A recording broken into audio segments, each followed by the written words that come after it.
I was born on Christmas Day, number 6 of 7 children, in Altnagavin Hospital, and I was the first born on Christmas morning at 4:20. Yes, I know, I'm really proud of that, okay? And I was told that my mommy went into the toilet to basically just pee, and my head popped out. I swear to God, that's a true story. Yes, my head popped out, so I'm terribly afraid of closed spaces and open water. It's just how it is. Born on Christmas Day. Christmas Day, the year of the dog. Oh. Yeah. That's where I get my name.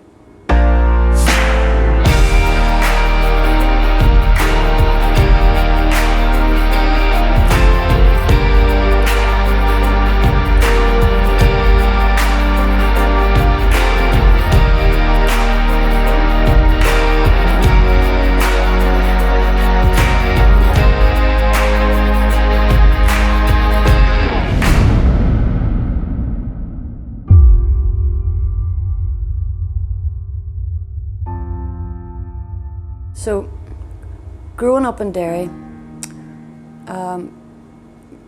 very young, from an early age, there was always trouble. There was a lot of conflict. We had Bloody Sunday. Wasn't long after Bloody Sunday happened, which was a civil rights march for better quality of life for Catholics, basically in Derry.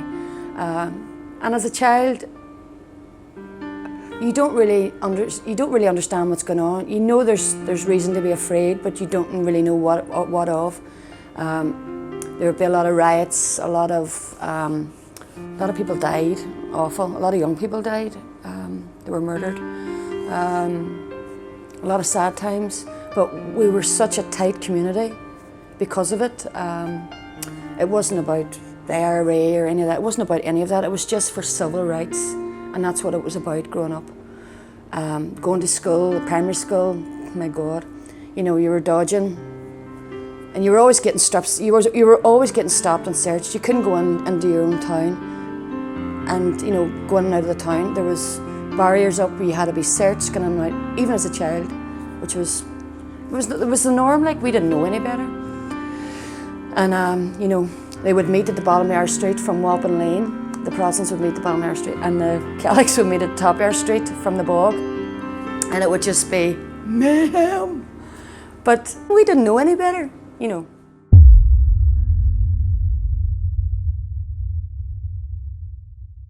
There's this one fella that lived opposite, that was in the fountain. The fountain is where the Protestants lived. I hate even saying that because all my friends are Protestants and I freaking love them. But we always had really thick wire mesh on our windows because they would be, you know, throwing petrol bombs and paint bombs and just big rocks, whatever they could, threw it over. It was just what people did then. But there was this really, really good looking fella. Oh my God. And we used to stand at our window and go, oh my God, look at him. And he came, this is a mad story, he came to a gig I did with my sister and my brother-in-law, Jeanette and Rory, in a place called Culturland, and he came up to me and he says, Noella, and I saw, God, I know your face from somewhere. And he took me to the side, and he was there with his girlfriend, and a really handsome boy, really handsome man. He says, Noella, I just really want to apologise to you. I thought, right, why? He says, because I was one of those people standing on the fountain wall throwing shit at your house. I'm like, oh my God. That's where I know you from. Oh, David. Oh. And he's been to all the gigs now. And he's married a good Fenian. It's just really funny. David's great guy. But that, you know, that, as I say, that was just the way it was growing up, you know. But we were never allowed to hate. We never were ever reared to hate anybody. Didn't matter where you were from. Really didn't. And as I say, there was only a very small faction of people who were intent on creating hassle and trouble and whatever. But it was an excuse to get out of here. It was, you know, you don't realise how traumatised you are until you get a bit older and you realise, oh, right, maybe going to secondary school and having to duck down because there's bullets flying over your head while the IRA are on your roof of your school and the cops or soldiers are shooting over the top of you. So, you know, you don't realise that. And siphon petrol out of cars to make petrol. Good times. You all right, babe?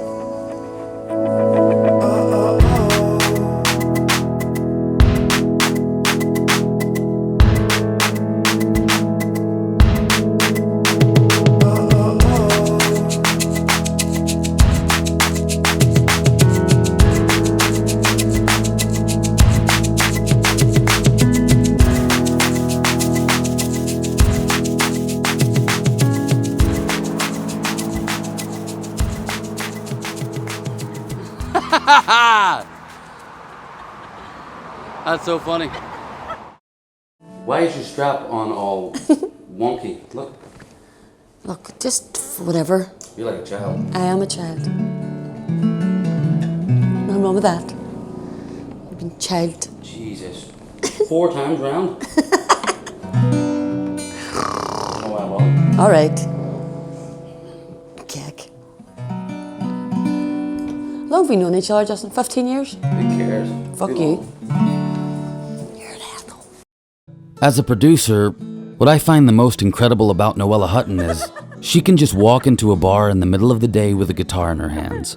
And without knowing a single soul in the place, and before even playing a note or singing, she'll have a couple of her albums sold and a few gigs in her pocket. That's Noella's personality, and it's something you can't learn. Then she can hop on top of the bar, play a song she wrote, and blow the whole place down. I'm gonna start now. I'm gonna start now, okay?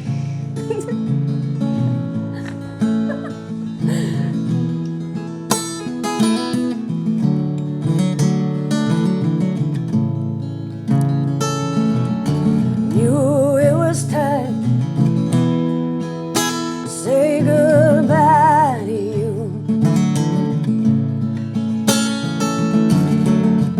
I didn't want to learn anything else new.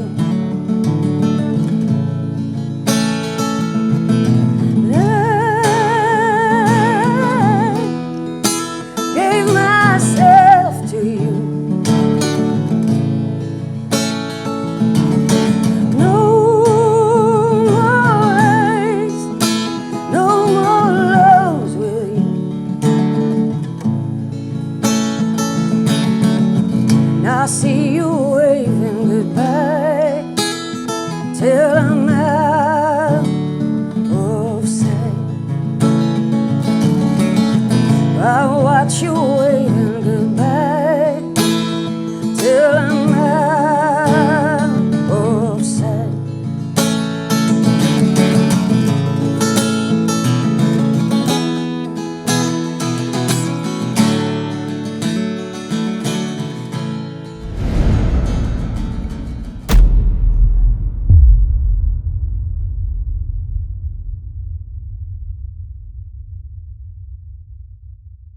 So I'm one of 7 children, and I'm the second youngest. I'm the youngest girl. I have a brother who's literally a year and 2 weeks younger than me, Paul.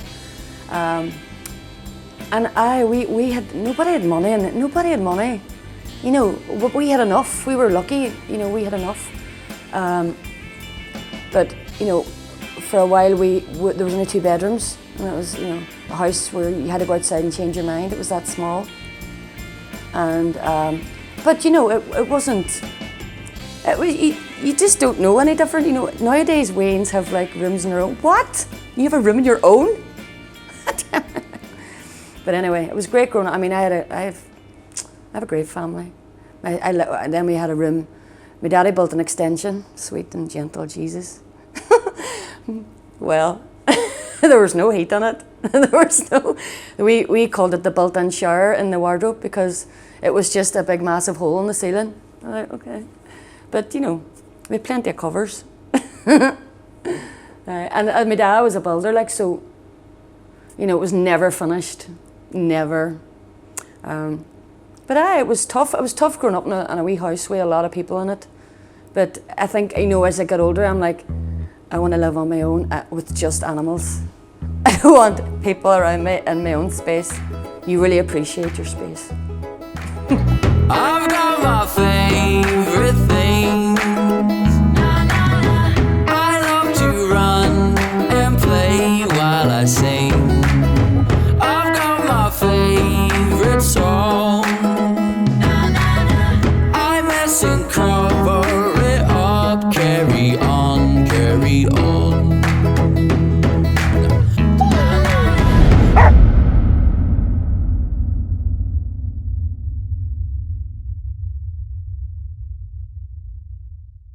So, my early experiences with music, or listening to music, or being inspired by music, came mostly from my big sister Jeanette, who's she's my idol. She's my biggest inspiration. Always has been.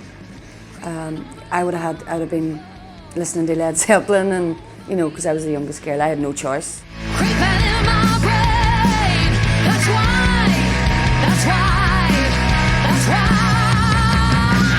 Yes, I'll call him the creeper. But then there was, like, you know, whenever we were in the car with my dad, which was very rare, it would be, you know, the big A-tracks, massive cartridges. We had to kick to get them inside the player, the A-track player, and it would be Simon Garfunkel, Elvis. But I loved, you know, even from an early, I loved Aretha Franklin and Etta James and people like that. I was more of a soulful. Everybody in our house was into rock, you know, and I was like, oh, I like that, but I love this, the stuff that moved me. I had my own path in music and what inspired me. But I used to go to all my sisters, like my sister was in a band when I was younger, and I went to all her rehearsals because I tortured her. And I used to call her Net. Net, take me. So I'd be sitting going deaf in in some fucking tin barn somewhere, and I'd have to listen to rock music, really heavy rock music. But that was my inspiration. Jesus, them was the days. I just thought it was amazing. And a great escape from what was going on everywhere else around us. Music was amazing for that, and still is. My God, I wouldn't be here if it wasn't for music. And writing and performing, because it's pure therapy. And that's solely the reason. It's not about money. I could care less. I had loads of money once, it never made me happy.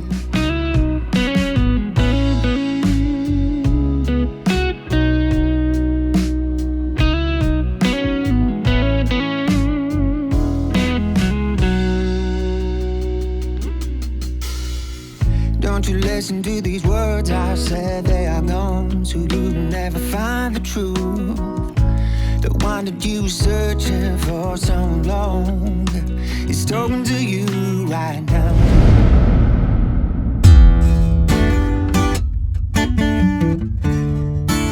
So I started, my sister Martina gave me an old black shiny guitar with a blackbird on it here, and the strings, I didn't realise strings weren't like a brown colour because there was so much rust on the strings. I just thought that was what strings look like. And the space between the board of the guitar and the strings was about that much there. So the action was massive. So I taught myself to play from when I was about 13 or 14. Because I always sang in school. I sang in folk groups and choirs and school shows and shows outside of school. And I always sang because it was just something it was my escape. I loved it. It made me feel good. And it wasn't about wanting to be famous or, you know, oh, look at me, I'm amazing. None of that. I was so shy, really, inwardly, even though I was a clown. But I was so frustrated because I just wanted to write songs. I was so inspired to write songs. And I remember I locked myself away for about a year, and I taught myself to play the guitar. I still have no clue what I'm doing when I'm playing. It's just all ear. And the first song I wrote, it was a song called Casualty, and it was about suicide, and it was about feeling very suicidal. And I recorded the song with, what do you call him from Radio Foil? I was a local radio DJ, had a studio across the street from where I lived.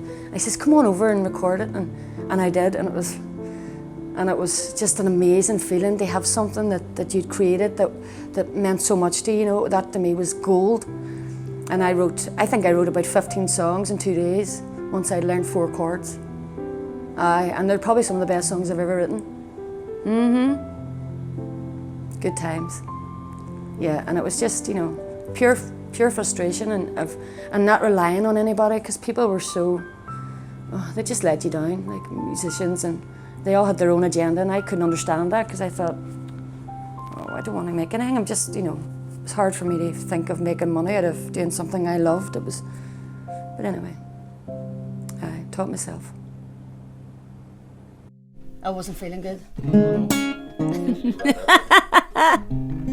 Just saying. Ballenbluff, take 1. Clap.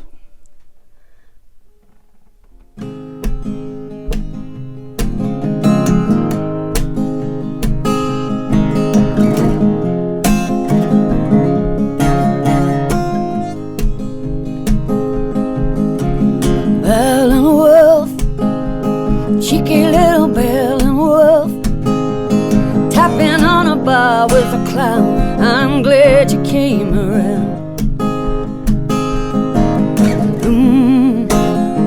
I'm glad you came around. Keloid girl, living in your pebble world, climbing for the sake of it all. I'm glad you came along. I'm glad you came along. Dance for me, lose yourself carefully. Put me in a box, I'll let you follow me. Put me in a box, I'll let you follow me.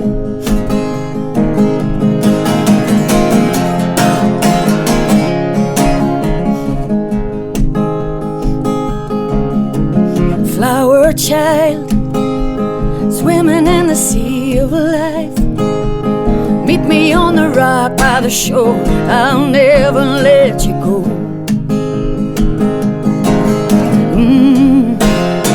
I'll never let you go. Dance for me, lose yourself carelessly. Put me in a box, I'll let you follow me. Put me in a box, I'll let you follow me. Dance for me, lose yourself carefully. Put me in a box, I'll let you follow me.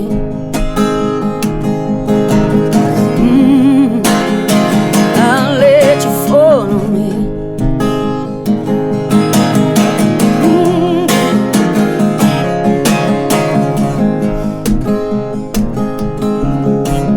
Bell and Wolf, cheeky little Bell and Wolf, tapping on a bar with a clown. I'm glad you came around. I'm glad you came around. Oh, I'm glad you came around.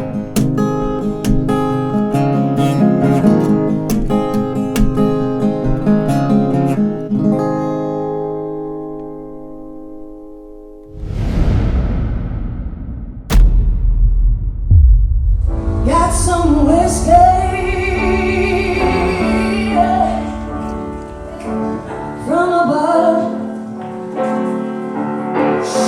some cocaine from a friend, and I found myself in trouble, darling. I was back in your arms again. What are we missing? Oh no, we're here.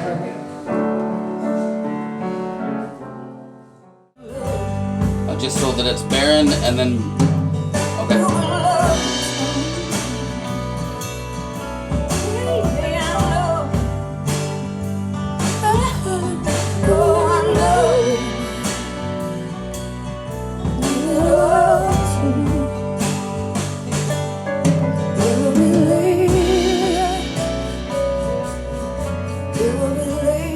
Love that. That's my favourite line.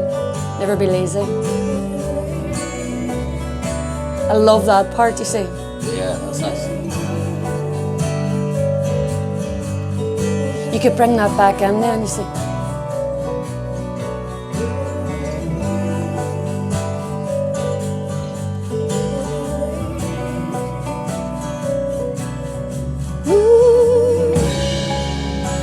I love that. It's just like, oh my God, who died? Yeah, because that's I love that. that's the return, isn't it? Absolutely. Okay, so here is where the work needs to be done mainly. Okay, Yes. so let's take that out where you wanted it out first, which was the thing. Here. Yes.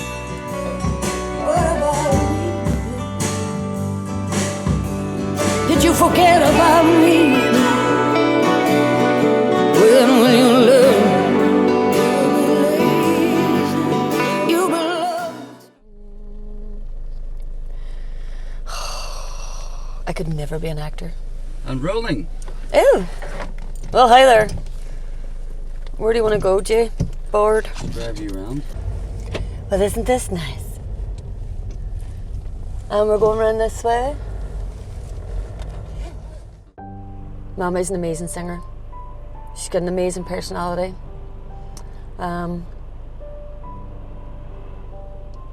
Strength in a woman.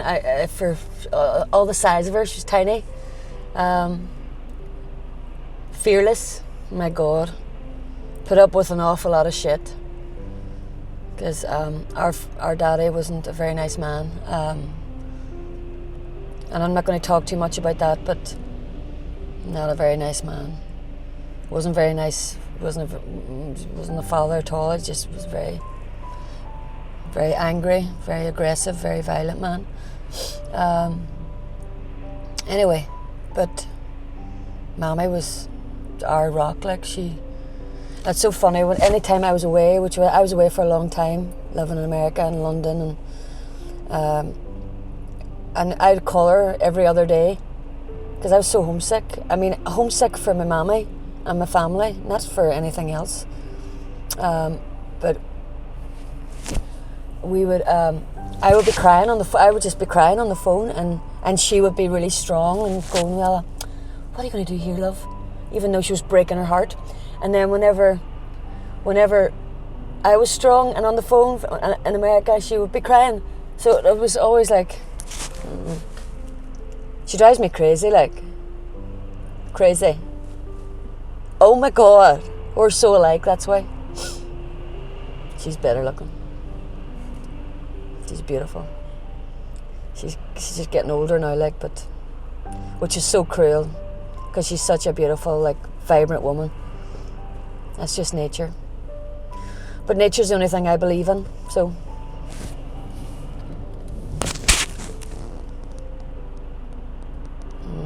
Not sure what I'd do without my mammy.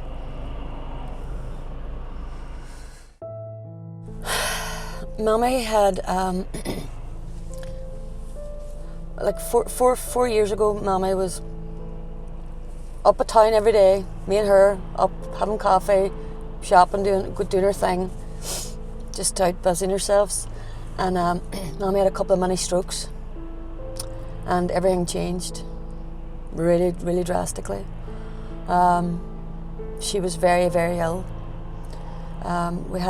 We tried desperately to look after Mammy without her having to put her into a private home, but it was just we nearly 2 years of doing it, and it nearly killed us, and it was just not fair on Mammy because she needed more help, and none of us slept because unless she was safe at night, it was just, you know. So she's in a lovely, lovely place called Culmore Manor, and they're all mad about her because she's mad. She's mad crack, like. And, you know, they all go in and sit with her, and because she's so wise, she's just been through so much. But there's nothing wrong with her mentally. She's just physically, she's weak from not having been able to walk. So, but she's that thran. She's so thran. It's amazing that she's still alive. Not even in the last 5-10 years, I just mean generally, because she's been through so much. But you would never know, because she's so proud. And she hates people helping her. She just hates it. But we're all the same in our house. We're like, no, I'm all right, I'll do it myself. But we get that from my mammy. The only thing we get from my daddy really is, apart from some of his looks, my daddy's really handsome. His work ethic. My daddy never sat down. He built half a dairy. He worked. That's all he did. He worked and he drank. But Mammy is. You'll see her. You'll see in a while. We'll go and meet her. She'll be all lured. She's so proud. She said, you know the way Irish mammies are like that. They'll be like, you know, I was showing her a wee clip of the video I did for Emerald, and she was all, God, you're really good looking, aren't you? I nearly died. I said, what? You know, mammies don't say that, you know, because they just don't want you to think, you know, they love you. My mammy fucking loves and adores me, all of us. But don't get too up yourself. Ever. But yeah, you'll meet her. She's brilliant. She's a brilliant woman. Drives me nuts. But see, when you need her, oh my God, she's there. And you know she's there. That's proper mammy, dairy mammy. She's got a man under the bed. Hello, how you doing? Hello, how are you? What's going on here? Good to see you. You're looking great, mammy. Surely. I'm looking all fancy. How are you? I'm Justin. This is Justin, now. Nice meeting you, Justin. Nice to Justin meet and you. his gorgeous. This is Saiba. Saiba. Yes. Nice to meet you. She's a foreigner, mate. No, she. I'm only joking. So is he. I'm American, that doesn't count. That doesn't count. It's on now. It's on now. It's on now, mammy. Go ahead. The floor is yours. See, this is what happens. I can't go anywhere in the town. I can't do anything bad because people are like, you're Josie's Wayne. But you don't go out to do anything bad, do you? I try. It's hard when you're so good. When you're such a good Here we person. go. Here we go. See what I mean? Do you remember you were watching the video yesterday and you were all, God, you're really good looking, aren't you? I was saying to them. Mammy never says stuff like that, but when she does, she means it. Do you tell everybody that? Do you know how many people have viewed that wee video? What? 42,000 people. Serious? It wasn't a bad wee video now. He made it. That's right. You're very good at your work, by the way. This is that's see all the music, everything. That's him, That's Justin. Yeah. right. You always musically inclined. Just taught myself when I was 13. Unbelievable. Is that right? Yeah. I was a big fan of Noella's when I was around that age in Were America. you? Mad Yeah, on him. she had Oh, in music out over there. America. Were you in America? You He is in- American. Oh, what part of America are you from? Arkansas. Arkansas. Arkansas, mama. Mama. Arkansas. And did you follow her about then? I didn't. I was too young. I was too young, but I knew her music. It's one Right. of the one of the things I was listening to when I was learning to play guitar. So when I came to Derry and met Noella, I couldn't believe it was Noella Hutton. I was Is like, that "What?" right? I didn't even know she was Irish. Coincidence, wasn't it? It's 'cause You didn't know she was Irish? No, not in America. I didn't. Why were you talking all American? Oh, I hope no, not. no. I hope Jesus. not. Did you swear? See what you said? Stop No, swearing. I didn't swear. No, you didn't. I didn't. Stop swearing. Anything Noella. I could come in here and you smell on me and I'll go, what is that? And I will have to have a bottle the next day. Oh, that's very bad. But over Mommy's the a top. great singer. Do you want to wee song? No, She raised her throat. can't sing it above all days. I No. know. You've been having a chesty. So wee chest problems at the minute. Well, it's on with my heart a few months back, and haven't been the same since. I You know. understand. But Scared us. like a song on my time, That's where I took the music from. It's true. That and the good looks. Oh, I don't know about looks. Up my your babe. I've Yeah. always told you you're a babe, but you don't. You Stop don't listen. saying that word, please. Babe. What about summertime? And the living is easy. My breathing's gone. Catfish are jumping, Mm-hmm. and the cotton is high. So high. Your daddy's rich, And he was. and your mama's good looking. Yes, she is. So hush, little baby, don't you cry. Woo! And that's her with a bad chest. Short, short and sweet. No, no. We have some crack here too, don't we, May? Aye. If you didn't laugh, you'd cry. Or kill yourself. Isn't that right, love? What? Aye, you're right. We done enough of that. Aye, we've done enough of that. And done we'll still, there'll be plenty more tears, no doubt. No, But no. that's all right. No, no more. What doesn't kill No us. more tears. And we were sitting talking just about About what? family. And I didn't say too much, like. And we were You talking wouldn't need to. about my daddy and stuff. Why do you have to talk about Because him? it's part of my history. He was an arsehole, just. Wasn't a very nice man, was he, May? Very sick. Very sick. Very sick in the head, God bless him. Aye. God love. There's sickness about a sickness in everybody. Aye, but you know, we didn't have. None of us perfect. None of us are perfect. No. But he wasn't a very nice person. Not to us. We're survivors. Totally. Crazy. But we're not crying over it all now. Like, Oh no, there's none of that. No. Strong woman. we've Oh been my through it. God. It's all good now. It is surely. Been there, dealt with them demons, didn't we, May? Yeah, Head on. we've dealt with them. They've been put to rest now. They're exhausted, them demons.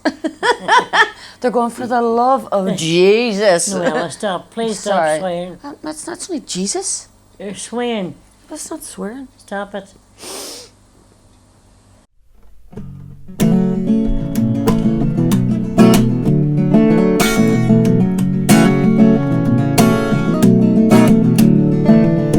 Half the way, take it or leave it. Plastic at the bottom of the sea is gonna kill you. He's a picture only with the fancy religions. Oh, cover up the big flaws, blame it on the good Lord. Oh, oh, oh. Greedy hands won't feed our children. Jesus in the background, take him or leave it. We're all black and white, I'm red in the middle. Oh, blame it on the big man, privy with the real plans. Oh,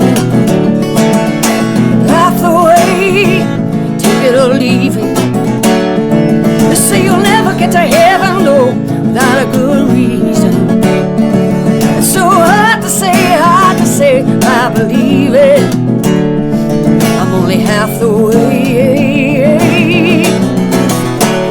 Take it or leave it.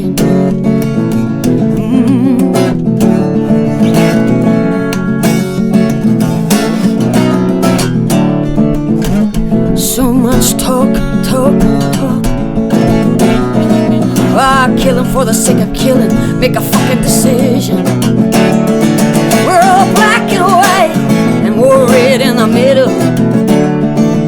Oh, blame it on the big man, privy with the real pants. Oh, yeah, half the way, take it or leave it. They say you'll never get to heaven, no, without a good reason. It's so hard to say if I believe it. I'm only half the way. Take it or leave it. Ooh, take it or leave it. I'm only half the way. Half the way. Take it or leave it. Take it or leave it. Take it or leave it. Half the way. Take it or leave it.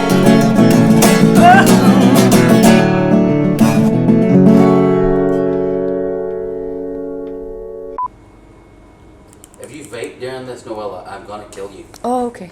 No? I will kill you. Really? I'm gonna strangle you. What? It's atmosphere, Justin. It's fucking atmosphere. It's pretty cool. Is it recording?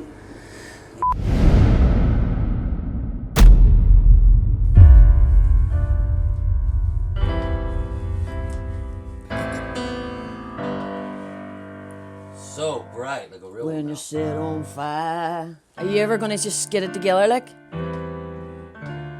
Remember the way it goes. You wrote it. When you set on Look fire. at the camera when you say that. He wrote this song. This song. Me. It's the best song on the album. And you don't even know it's gonna be on the album. So You have fuck no up. idea. So fuck up. Curse. Mommy won't Noella, like stop curse. swearing. You did. Noella. Mommy. When you set on fire by the rain of an angel, there's a ghost in the shadow of the turning table. The fulfillment of your purpose through a dying ages. When a Feather wing beats and hallelujah rages. When a feather wing beats and hallelujah rages. Though the world may fall apart, should you and I begin to stumble, we'll forever guard our hearts long after every mountain crumbles. they can drop the ocean on our heads or lock us up in cages. We'll accept no defeat when hallelujah rages. We'll accept no defeat when hallelujah rages. When his heart sings Hallelujah. Little love might get you through us. hallelujah. When the pouring rain. Hallelujah. Hallelujah. Little love might get you through us. Hallelujah. Let it come on. Obviously, there's a lot that has happened, and from when I taught myself to play guitar to, doing loads of gigs in Derry and writing a lot of songs, and then I was in Belfast singing and doing loads of stuff there. I was in Dublin singing in the Purdy Loft and Mother Red Caps along with Scullion and Tiernan Og and all that crack. And then I moved to London when I was about 20, and I remember going to the Mean Fiddler, which was supposed to be a great gig then, in Willesden Green. Went and just had an old demo tip, like Dear Jesus, and left it him, and I says, look, I would love some gigs. I'm just new here in London. Got a phone call about 3 hours later saying, here's when I would love you to come in and see me. I want to come in and talk to you. And I was sitting in the waiting room in the Mean Fiddler, and this young guy came out and he was looking away, and he wasn't looking at me. He was like, I says, are you looking for Noella? And he's all, yeah. And I says, no, you're not. You're not. I says, I am. Jeez. He says, Jesus, I was expecting you to be black for starters. I'm all, well, what do you mean? So I got loads of gigs in the Mean Fiddler, which was brilliant. You don't really get paid for gigs in London. It's all just, you know, because you have to love it. Did loads of gigs in London anyway. I was there for about 6 years. Played with Blind Melon, played with, God, there's so many. Anyway, I was doing a residency in this amazing strip club called Madame Jojo's in Soho. And I used to do every Wednesday night, and I had an all-girl band, and we fucking rocked. Just girls rock anyway. But yeah, we used to play in there, and I remember there was one night Boy George came in, and Mariah Carey was in one night too, and she had this entourage of like 30 people. I'm like, oh Christ. And I didn't care who people were, I couldn't care less. We all shit in the woods when we have to. But George came in anyway, and we did our set, and you'd have 2 strippers on after. It was brilliant. And he came up to me after, and he says, nobody has ever scared me before, but you scare me. I thought, what? George was the first person to offer me a record deal, and he wanted me to meet him the next day, so I went and met him. And as sweet as he was, and as funny as he was, I just didn't want to go along with Boy George, because I didn't want to be seen as a gay artist, just as a gay artist, because that's nobody's business to me, and I knew that was going to be a big issue, and it's such a small facet of my personality and who I am. Who I sleep with is really nobody's business. But I did do a few gigs with him in the Shepherd's Bush Empire. Oh, the crack. The crack. Anyway, after that, I got a call from a man called Gary Kurfürst, who was the head of, it was MCA Universal, and he called me personally and said, how much do you want? I was starving. We were starving, me and my manager. I thought, well, okay, let me talk to my manager. So that was the start of the record deal, and after I said no to this and this and this and this on the contract, because I didn't know what I was doing, and I was frightened to sign a contract, because I thought, I don't want anybody to own me. I don't want people to make money off me. I want to just do this. But I had to, because I was starving. So they flew me directly to America. Oh my God, what a life I had.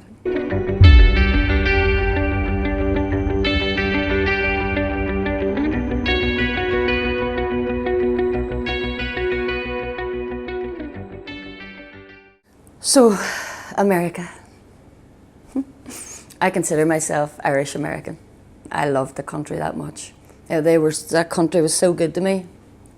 I flew into the record company. Gary flew me over to LA, met all the crew, met all the record company. They were so excited. Then I recorded my first album in an amazing studio called the Plant Studios in Sausalito, just outside San Francisco over the Golden Gate Bridge. And I asked for Jerry Harrison to produce my album. Jerry's one of the talking heads. And at the time he produced this album by Live called Throwing Copper, and it just, oh my God, it just spoke to me. It was just amazing. So Jerry was the man. And he came to meet me in London, which was amazing. And then, so we're in the studio anyway. And then I find out that the same room that I'm recording my first album in, just to me is mind-blowing, was the same room the Fleetwood Mac recorded Rumours in. Now Rumours, that album, is probably one of my all-time favourites. So, anyway, so that happened. Did a lot of touring, played with a lot of amazing people, Pat Benatar. I was based in LA, but I did a lot of touring around America. Had a ball. There's so many stories, I can't even talk about them. But there was one great gig I did with Stevie Nicks. Like after recording, I'm a wee girl from Derry, and to be recording an album of my own stuff in a studio that Fleetwood Mac, and then about 4 years later, I'm singing to 30,000 people with Stevie Nicks, Sarah McLachlan, Sheryl Crow, the Dixie Chicks, Chrissy Hines. Oh. And my mum, it was on Sky News because it was a big deal, because we did a lot of stuff for charity as well. And my mum is all, have I just seen you on the news? I'm all, uh-huh. It's just this wee Irish girl on the news with all these big hits. That was amazing. Amazing. But I had some amazing times in America. There's too many stories, like the Playboy Mansion. You have to be invited to the Playboy Mansion. But when I lived in Hollywood, I knew everybody and their fucking grannies. So I was invited to the Playboy Mansion. And it was Halloween night, and I dressed up as an angel. I remember he was such a gentleman, and what a generous, beautiful, beautiful home he had. He was such a lovely person, and he just heard my accent and made a beeline over to me. But he was such a real person. There was none of that. That's all just for show. That Playboy Mansion. Some very interesting people. And Ben Affleck used to live around the corner from me. Everybody was famous. Jesus. And I think because I didn't give a shit who people were, they would, you know, I don't know, they must have found me attractive in some way. They want to be my friend. And I'm like, I don't need any more friends. I really don't. I was too busy getting stoned. I was so high. I was so high all the time. The best grass ever. I was so stoned. We just had so much fun. Just so much fun.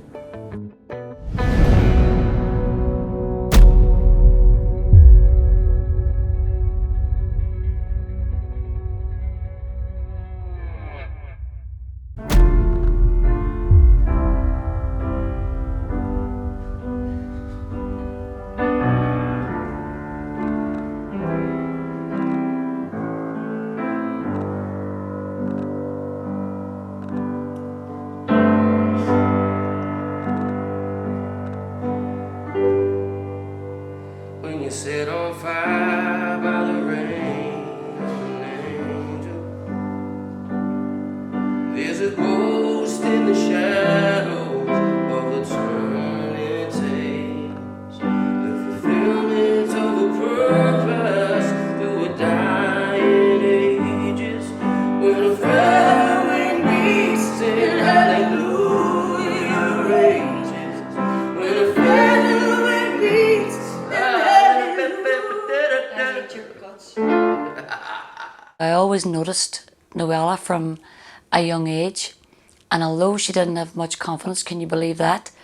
When she was young, she was very shy, she was very quiet, but she came alive with music. And my first strong memory of Noella and music was my mum used to bring me in from the streets to put Noella and Paul to bed at night because the two wee whatevers wouldn't go to sleep. And the only way that I could get the two of them to even pretend that they were sleeping was to sing. So I would have sang the two of them songs. And even from a really early age, Noella loved it. And she would always ask me to sing it again, sing it again, sing it again, till she was sleeping. Paul was a different matter. He required money as well as a song. The genres that I listened to mostly, and our boys listened to, was rock. But Noella, from an early age, was slightly different. She went down the road of soul music. And before I knew it, she was listening to lots and lots of different fantastic soul artists. And she followed that path, and the rest of us took a path slightly heavier. Now, we both also sang choirs at the school. We both sang in fascias, and we both absolutely hated the living shit clean out of it. They were truly awful. They meant dressing up in awful clothes and awful uniforms and a lot of conformity. And neither of us liked it at all. Both of us were sacked from the choirs. Both of us were sacked from the folk groups because two things: we wouldn't wear their skirts and their uniforms, and we were sick to death of singing their stupid songs. I might have to pause it there for a second to laugh.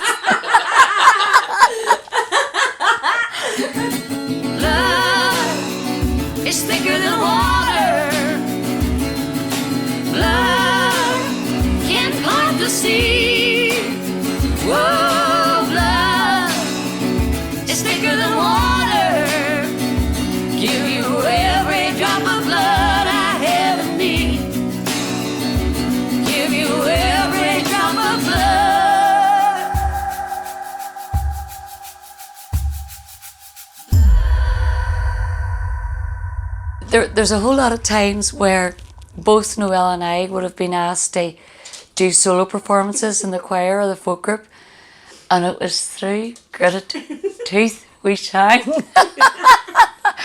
But we always try to put an edge on it. So if it was my turn and if I was up for a solo, the solo got heavy.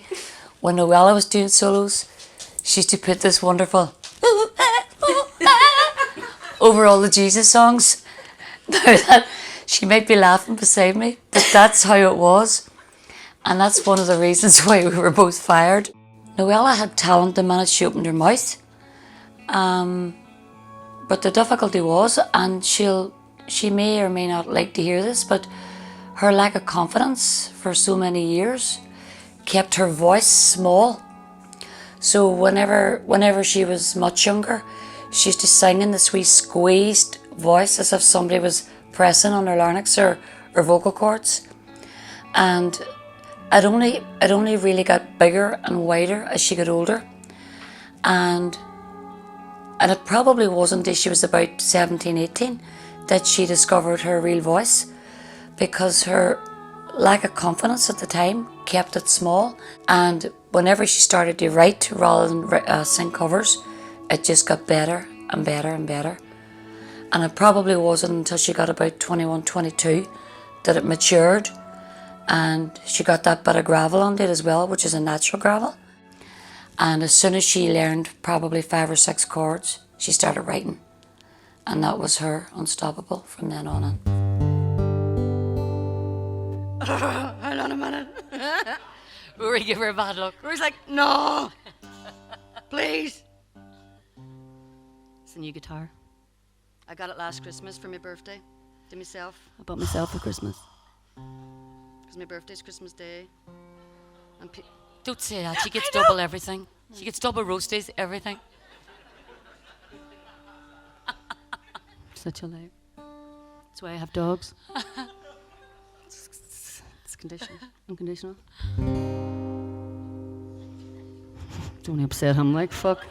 He keeps her happy. I'm like, fuck.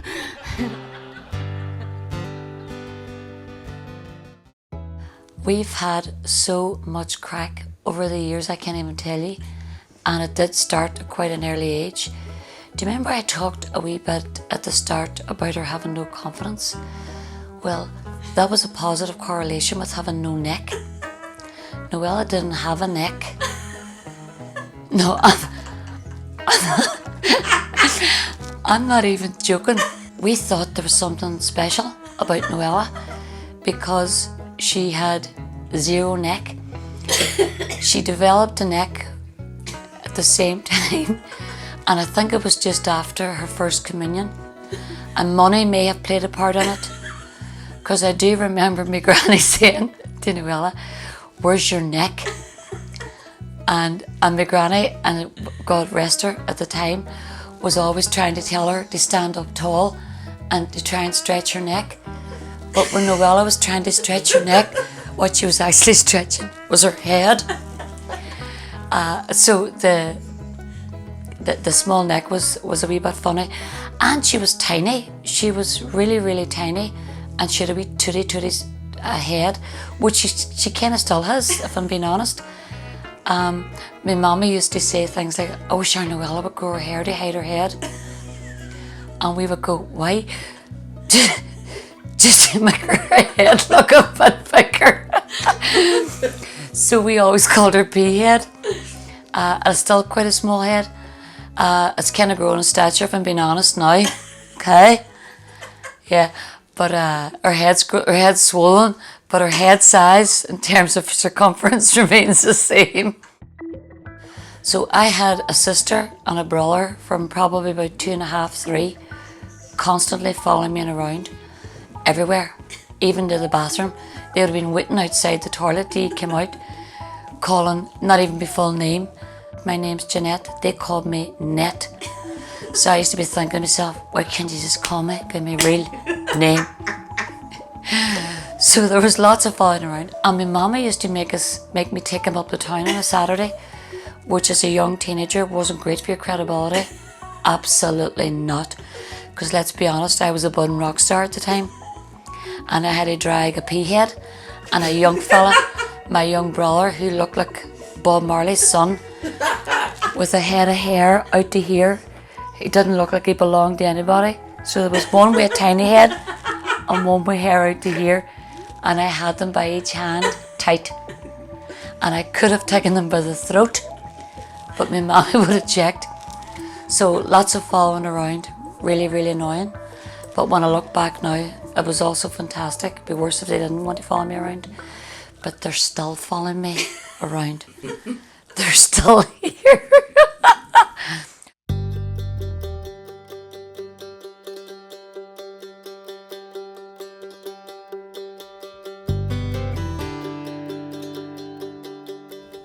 We didn't really realise just how well she was doing here, back home. But I knew she was happy. She was definitely happy, and she was definitely grounded. And things were starting to move and get big. And so much so that I started visiting. This became a very regular occurrence, where there was a lot of fun was had in them trips. I can't even talk about all the fun. There was an awful lot of fun, and there was music. And I got the chance to see Noella in some of the gigs, some of her regular spots when we were there. And she was surrounded by fantastic people. She was hooked up to the very Starbucks at every corner. She was so well hooked up, we knew the names of dogs and cats in every corner. A lot of touring was done. And I think Noella got tired of it near the end, because anybody who's toured knows how tiring it is. And the buzz is great, the feedback is great, the audiences are great. And America is very different, as you probably know from here. Every audience is a listening audience. You have a short snapshot of time to play and perform. Noella was always on it. Her crowd came in and they left. Somebody else came in and they left. And that was just so fantastic to see and watch and hear. And because she was so personable and had time for everybody, she was absolutely so well liked. She was like a local celebrity.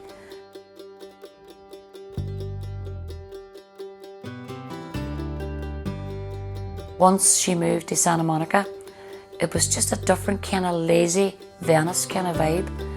And to me, it had a lot more opportunity for lazy, kind of beachy, laid-back music, which I think suited Noella down to the ground. Even the people suited her better, because probably for the first time in a long time, she was relaxed. And when people are relaxed, they write their best. They perform their best, and they're still keen to perform. They want to play. They don't tire of it. It's when they have to, or when it gets or when there's a bit of pressure. I always found with Noella that things start closing down, from her throat to her neck to her person, to the gigs she chooses, to the gigs she decides she wants to do and didn't want to do. But I always felt Santa Monica was definitely much more of her vibe. America was a blast, and I'm sure Noella will agree, a blast.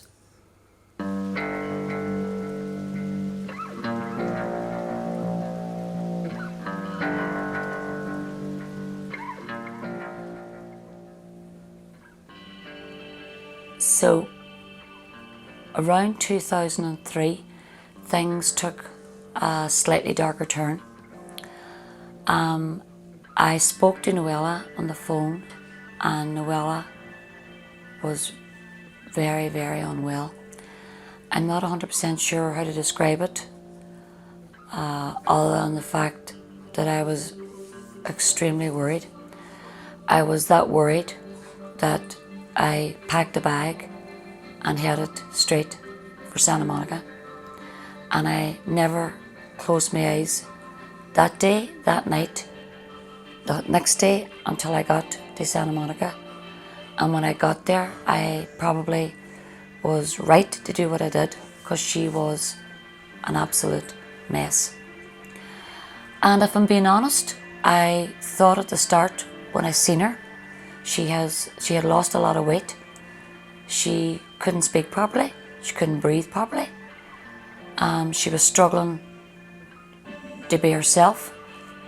And I thought, oh jeez, she's on drugs. That was my first thought. I thought she was on drugs. So I started looking out for signs and symptoms of abuse, I'll be honest, but I couldn't see any. And then I worked it out. I think she was just bang in the middle of a massive mental nervous breakdown. We couldn't walk down the street. We couldn't take the dog out. We couldn't go for coffee. In fact, we always laugh now about the humorous side of us, or side of that particular holiday. It wasn't a holiday, where I never ate for the 10 days I was there, because every single time we went in for a coffee or we went in for a bite to eat or in for dinner, we would sit down and order. She became that unwell, very unwell, that I turned around and she was away. So needless to say, both of us lost weight during that time.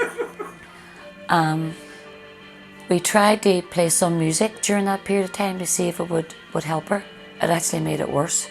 So when we talk about music being the soul and music being the food for the soul, when you're in the middle of a massive nervous breakdown, music doesn't really mean very much. Words are tunes, or words are instruments. So it was probably around that time then that we all knew, Noella and I both knew, it was time for her to come home. There were factors involved in being there. A few things happened. There was a few people involved in the run-up date, but I think this particular episode had a wheel of layers, if you like, of different things that happened at intermittent times that all came to a head, and Noella could not have stayed in America another day. Now, I was well sad. The fact that she had to leave, we were both broken-hearted about leaving Mrs. Brown. It was really sad. Noella got her placed in a really good home. Mrs. Brown, by the way, was her beloved dog, her companion, her best friend, who looked after her, and me, and tried to eat me as well, if I'm being honest. Attacked me on a daily basis, but loved the cat down the street. But at that point in time, nothing else mattered but to get Noella better. There's a wee song we wrote about our brother who passed away a couple of years ago, and it basically speaks for itself. It's called Horses in Heaven.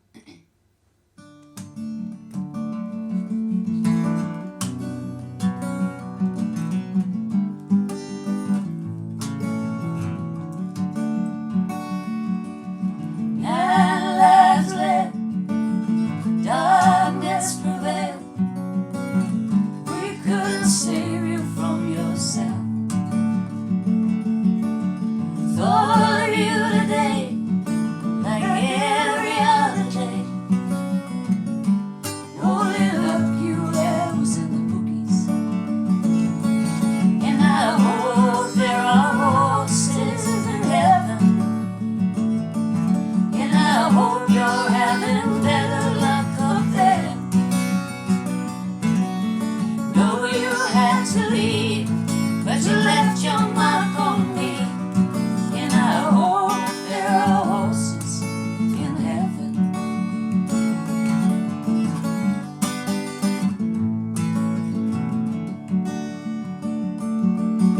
God give him strength to accept what he's been dealt. Courage to go on, please.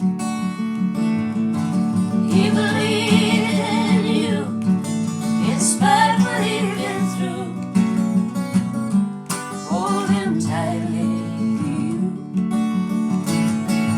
And I hope there are horses in heaven. And I hope you're having better luck up there. I know you had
That could be really Hey, buddy. Do you know what? That should be the end of it. That should be. Buddy, you man. So you're probably wondering what happened in America.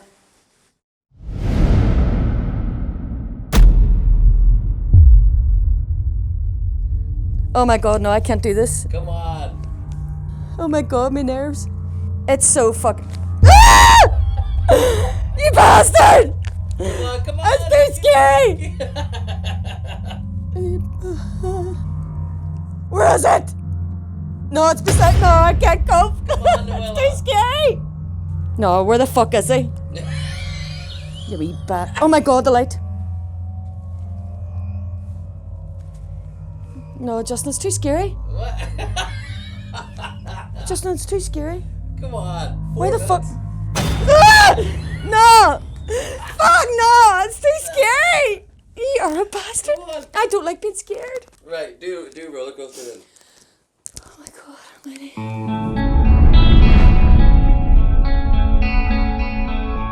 So my mammy swore I was St. Francis reincarnated because birds, everything used to land in my pram, and I don't know, she just couldn't believe that.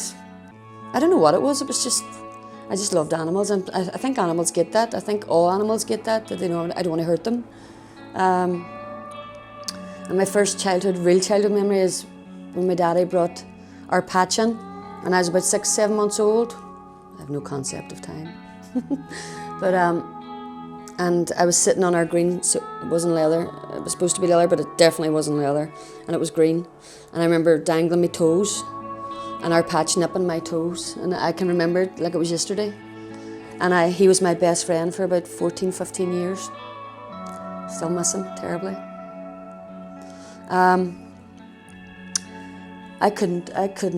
I wouldn't be here without animals. I wouldn't be here without my dogs. And the reason why I get up in the morning and why I function generally, because they're so comforting, and they keep me in the moment. I live in the now when I'm around dogs or animals generally, because I would suffer from terrible anxiety and awful depression, and not a lot of people know that, because I would never. I look like I'm really okay and happy and normal and, you know, the clown, but underneath I'm just, it's a very dark place. Not always but most days there's. And then my friend, who's also one of my heroes, Suzanne Fleming, she started Friends of Rescue a few years ago, and I'm honoured to be associated with it, because what's been done, like what she does for animals in need, is shocking, is incredible, and she doesn't go on about it like, you know, but you don't see what goes on behind the scenes, and it's very heartbreaking, but it gives me great purpose in life to help animals, especially with Suzanne and Keith Rutherford and Carly Russell and Sinead Miller and Ags, and there's the few of us like that really go over and above and really care. And we have the best vet, Louise Cohen. She's just amazing. She's so inspiring, because she actually gives a shit about animals. They're so neglected. Are you so neglected? Like, why? How common? Why would you want to? Don't get me wrong. I love people. I love doing music, and I love hanging out and carrying on with people. But it has to be the right people. It has to be the right people for me to feel comfortable. That's why I always felt more comfortable on a stage, because I was protected. It's not because I think I'm amazing or anything. I don't care what anybody thinks. I do it because it's therapy for me, and I have to. Because that's my element. I'm so comfortable then I'm comfortable when there's a guitar here and there's this, you know, it's hard to say actually. It's apart from the fact I've been doing it all my life, since I was young, going to the Catholic club and the AOH and singing, be made sing, going up with my mammy and my daddy and just singing on the top of a bar. So it's a natural thing. We always sang. Nobody says you could sing, you just sang. Whatever. It wasn't about your ego or what? I don't understand. Ego. I can sing. Jesus, I've been singing. Of course I can sing. I'm hardly going to say, no, I'm not really a good. Of course I can. Jesus Christ, I've been singing since I was away. Nothing worse than false modesty, hey. I have no time for it. But it's what you do with your singing. It's your intention. That's what's important to me. Like, why do you do it? I do it because I have to do it, and I do it because there might be one or two people out there that need cheering up or need me to sing that song for them. And that's such a lovely feeling to be able to give that. It's a gift. Fuck. It's a gift. Am I boring you? Doesn't my baby. I just love you, okay? Best snogger ever.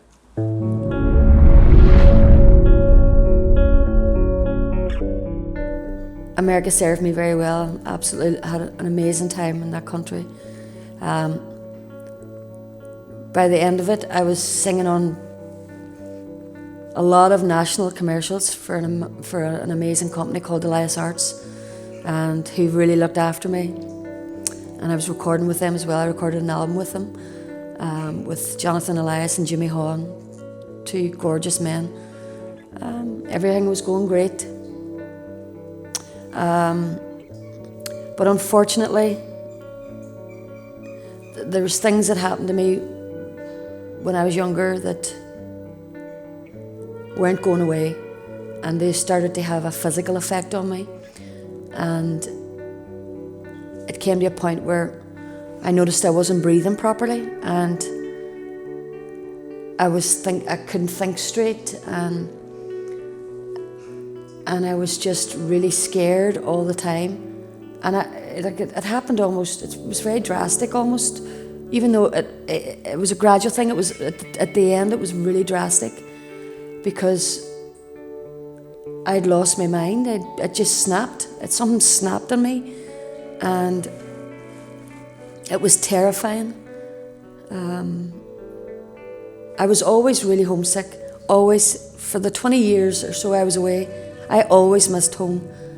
I missed my mammy terribly, and my sisters, and my brothers, and but home for me was always like a bad memory, because there was so much going on in our house.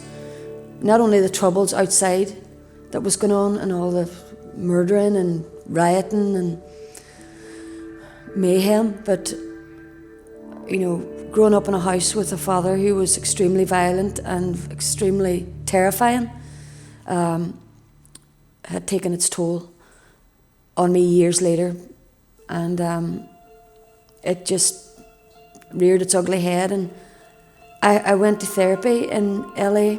I was advised to go and talk to somebody, and I did. And her name was Lucinda Gray. She was amazing. She was in Santa Monica. And I went to her for about 6 or 7 sessions, and she says, Noella, because all I did was cry. She says, you need to go home and you need to face the people who've hurt you, and you need to just face it, and because that's the only way you're going to get over this. I'm even thinking about it now. It was terrifying, because the thought of having to upset people by telling them truths that happened, the people who are not aware of, it was just terrifying to me. And I considered killing myself many times, even though I outwardly looked like I was really happy and a clown. But thankfully music was the only thing that kept me from killing myself. And I had an amazing counsellor in Grantia, and I was there for about 3.5, 4 years, just dealing with a lot of stuff. which was very difficult, but it's why I'm here today. There was a brilliant woman called Noella Hutton who changed everything for me. She was my counsellor, and she was incredible. And I was able to breathe again. It definitely took a lot out of me. I'd lost a lot of confidence, coming home and feeling like I was finished, like I was done for. Still sang, like I still wanted to sing, because it's just I really want to sing. But then I met Justin Black, Mr. Black Pasta, tortured me to do this album. And I gave in. But he just gave me so much confidence and believed in me from the minute I met him, and couldn't believe 15 years ago that I was in Derry, from Derry, because he had known about me from America. And he always had this dream to produce an album with me and do everything he could for me, which I could never understand, because in Derry people don't really do stuff like that for you. Nobody really wants to help. And when I came home as well, like, nobody really asked me, where were you? What were you doing? So it's interesting to see the reaction that people have now when they see photographs of what I did in America, and, you know, talking about people that I've played with. You know, that's always been there. And I've always been the same person. I've never changed. A wee bit crazy. A wee bit crazier.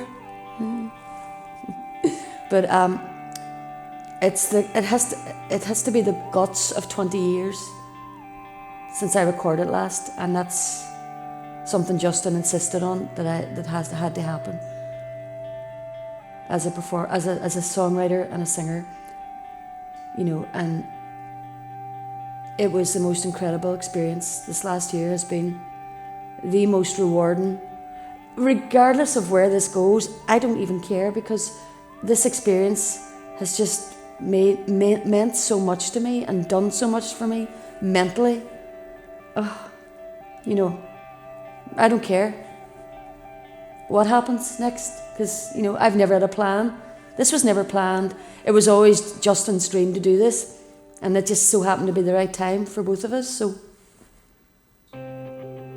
yay, happy, much happier now. And folks, trust me, deal with your demons, because they will come around and bite you in the arse if you don't. Mental health, I'll tell you now, is everything. I don't care about money. I don't care what size of house you live in. It doesn't matter. None of it matters. When your mind snaps, that's a very scary, very dark place. So please get help. It's so important. And thank you, Justin. And thank you, Grantia. You were amazing. Amazing place. Changed my life. And my mother, oh my God, my mommy. When I came home, I was literally stuck to my mommy's side. I couldn't go anywhere without her. She was amazing. And as much as she drives me crazy, I don't know what I'd have done. Noella, stop swearing. Jesus. And then, to top it all off, Emerald Guitars. So I'm Alistair Hay. I own Emerald Guitars, and we're just located about 9 miles outside Derry, so pretty close to where Noella's from. We build a full range of acoustic guitars and all kinds of custom guitars. I guess the unique thing about what we do is we build all our guitars from carbon fibre, and lots of different designs, great colours, really something a bit unique and special, maybe a little bit like Noella. The first time I ever saw Noella was actually one Sunday afternoon in the sandwich company in Derry. And yeah, I can just remember this voice that just kind of captivated me. And you know, I was just there having lunch, but there's this voice that just was something special. And I remembered it ever since. Yeah. I think the reason I wanted to make her an Emerald artist was just her voice and how she can kind of captivate a room. She came out to the factory one day. I had invited her to come out and see some guitars, and she just sat down, grabbed the guitar, and just filled the place. You know, and it's rare to hear a voice that can do that. You know, there's just something special about a specific voice, and she's got that. And how she plays guitar as well. You know, it's a full package. She can play guitar. She's got that voice. So I just thought, you know, that's a perfect combination for what we are. You know, she's a great representation of our brand and what we're about. But yeah, special person. Noella, we've loaned that guitar to you for Yes. a few weeks, and we were thinking, you know, the way this was on loan to you, well, we thought we'd actually like to give it to you. No, stop it. Stop it. Seriously, no. Really? Yeah, no, really, because I want this to be yours, and play it the way only you can play it. You know that I absolutely love everything about Emerald, right? You know that. Brigitte, before you even this has happened, okay? I really need a very special friend. I can be myself, yeah. Go on, Jim.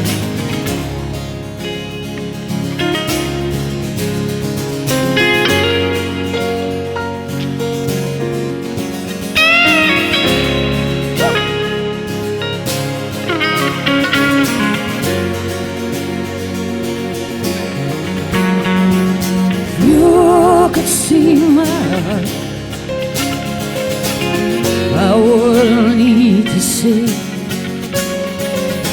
Everything makes me cry. Oh, I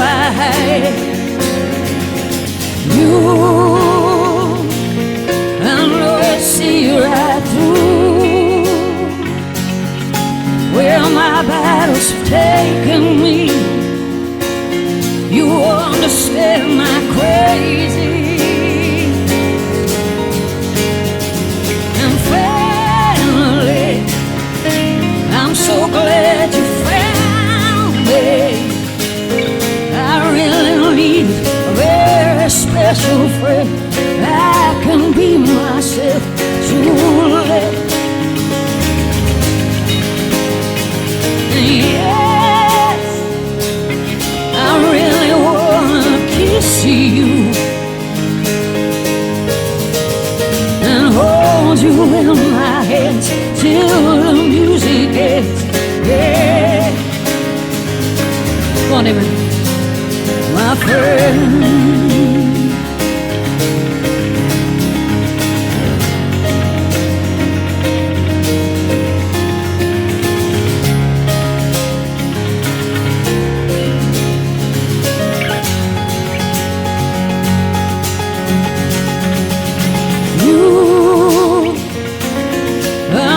See right through where my darkness takes me. Sorry, I fucked that up there. I went in another Hey, all I'm saying is, I didn't get no fucking Emerald guitar. Just stop swearing. Sorry, Mama Josie.